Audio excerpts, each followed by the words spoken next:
적재적 공생관계에 있었던 새누리당이 이제 친박당과 비박당으로 나눠질 것 같습니다. 그렇다면 그 한 축을 담당하고 있는 더민주당은 과연 친문당과 비문당으로 나눠질 수 있을까요? 2017년 야권에 의한 정권교체가 예상되고 있습니다. 요즘 지지율 1위를 달고 있는 더민주당의 문재인 후보가 대통령이 될 가능성이 큽니다. 그렇기 때문에 요즘 문재인 후보가 쇠도운 내각 이야기도 합니다. 그리고 당선되면 미국보다 북한 먼저 가겠다고 말합니다. 아마도 문재인 후보는 자신이 대통령이 된다고 확신하고 있는 것 같습니다. 그러나 문재인 후보가 대통령이 되는 데는 더민주당 안에 두 가지 장애물이 놓여 있다는 것을 간과하고 있습니다.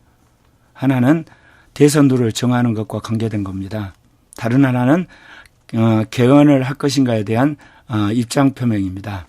먼저 대선도를 정하는 데 있어서 절대적으로 유리한 문재인 후보가 과연 결선 투표를 받아들일까 하는 것입니다. 지금 더민주당 안에는 잠룡 들어갈 수 있는 문재인 후보, 박원순, 그리고 이재명, 그리고 김부겸, 그리고 안희정, 그 외에도 이제 또 있겠죠.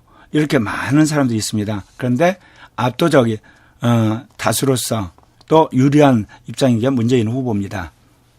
그런데 다른 후보들에게 있어서는 사실 들러리가 되고 마는 겁니다. 그렇기 때문에 다른 후보들이 분명히 1차 투표에서 과반수를 넘지 못할 때는 1, 2주자 간의 결선 투표할 거를 분명히 주장할 것입니다. 그런데 실제로 1971년 신민당 대통령 후보를 뽑는 데 있어서 김영삼, 김대중, 이철승이 했는데 과반수 넘은 사람이 없었습니다. 근데 2차 투표에서 김대중이 이철승 표를 받아서 김영삼을 이깁니다. 그러니까 1차 투표에서 김영삼이 1위 했는데 결국 결선 투표에서 진 사례가 있습니다. 그렇기 때문에 과연 문재인 후보가 이거 받아들일 수 있느냐. 만약 받아들이지 않게 될 때 더 민주당이 쪼개질 수도 있다 그 이야기입니다. 다른 하나는 대선을 전후해서 개헌에 대한 입장입니다. 지금까지 문재인 후보는 개헌을 반대한다는 입장을 계속해서 견제하고 있습니다.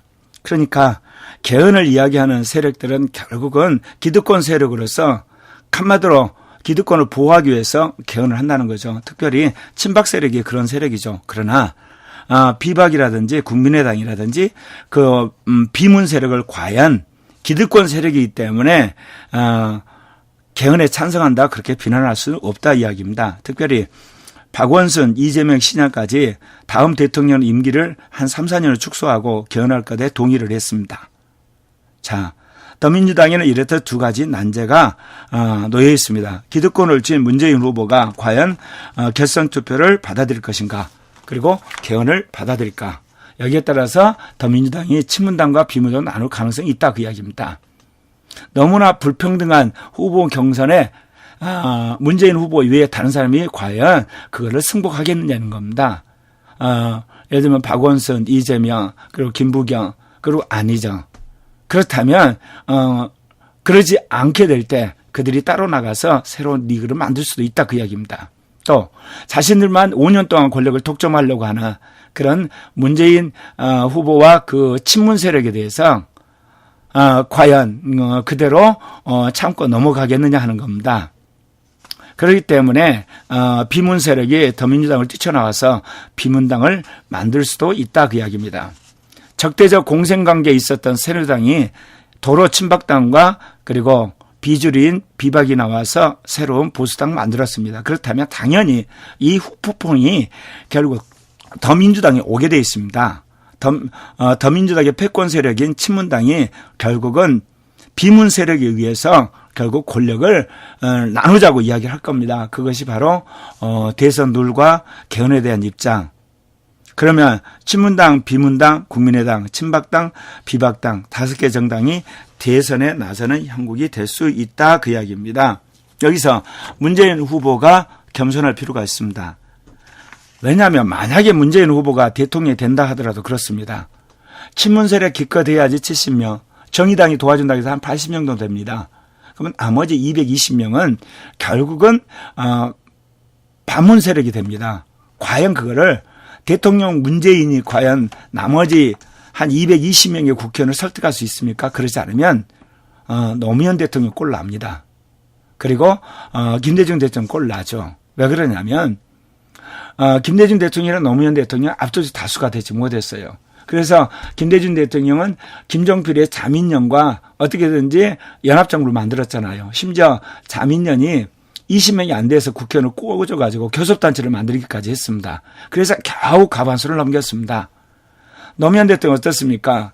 결국 처음에는 과반수 넘었지만 보궐선거에 실패함으로 다수당이 되지 못해서 내내 한나라당에 끌려다니다가 정 안 돼서 한나라당 연정까지 이야기 안 했습니까?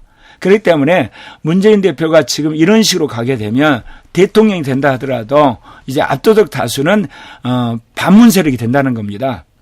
그러기 때문에 문재인 후보가 대통령이 되기 위해서라도 태어나서 국정 운영을 원하기 위해서라도 개헌을 필요하지 않을 수 없다는 겁니다. 그리고 위험 부담을 안고서라도 결선 투표 받아들여야 될 것입니다.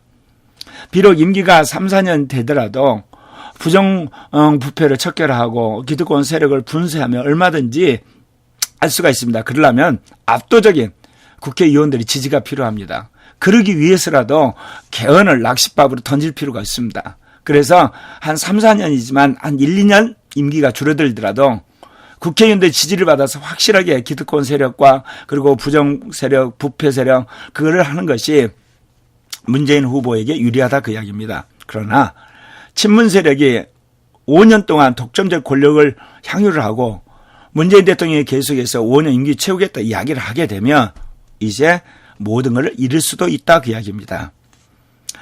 친박이 개헌 이야기 하는 거야 정권 연장을 하기 위한 술수죠. 그러나 비박과 국민의당 그리고 비문까지 모두 기득권 세력으로 몰아붙이게 되면 역풍이 분다 그 이야기입니다. 그렇기 때문에 이제 문재인 후보는 더민주당 안에서 요구되는 결선투표 받아들여야 되고 개헌 받아들여서 대통령이 되면 임기 단축하고 개헌하겠다는 약속하시는 것이 비록 아쉽긴 하지만 지금에 있는 지지율 1위를 이어서 대통령이 되는데 지름길이라고 생각합니다. 여러분은 어떻게 생각하십니까?